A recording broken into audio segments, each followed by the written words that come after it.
হতে দেরি, আমি তোমাদের বন্ধু হতে দেরি হবে না।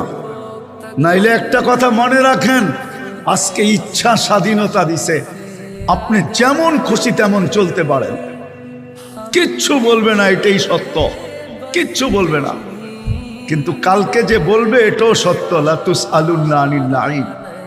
আজকের চিন্তাটার থেকে কালকের চিন্তাটা বহুত বড় হবে, ছোট হবে না।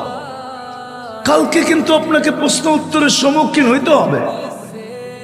জবাবদেহিতা শব্দটা যদি দুনিয়াতে না থাকতো তাহলে দুনিয়া অনেক অন্যরকম হইতো।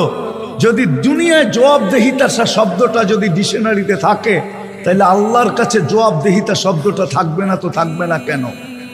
আমাকে বুঝান, যুক্তি দিয়ে বুঝান। দুনিয়ায় যে জবাবদেহিতা একটা শব্দ, এটা যদি ডিকশনারিতে থাকতে পারে, এটা যদি দেশের লয়ে থাকতে পারে, সর্ব জায়গার কানুনে থাকতে পারে, তাহলে আল্লাহর ব্যাপারে থাকবে না। তো থাকবে না কেন?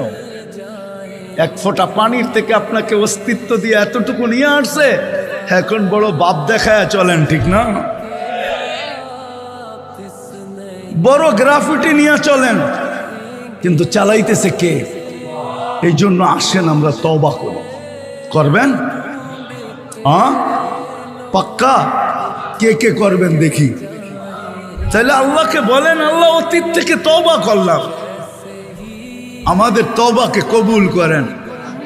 সত্য এটাই, নামান এই উম্মত যতক্ষণ পর্যন্ত তওবা করা নবীর আদর্শকে আলিঙ্গন না করবে, অতদিন পর্যন্ত আমরা চিৎকার দিতে পারি, সবকিছু ছড়ায়া দিতে পারি, কিন্তু আল্লাহর ওয়াদা কোনোদিন বাস্তবায়ন হবে না। এই জন্য আমাদেরকে রসুলের আদর্শের দিকে যেতে হবে, আর ওই আদর্শ শিখানোর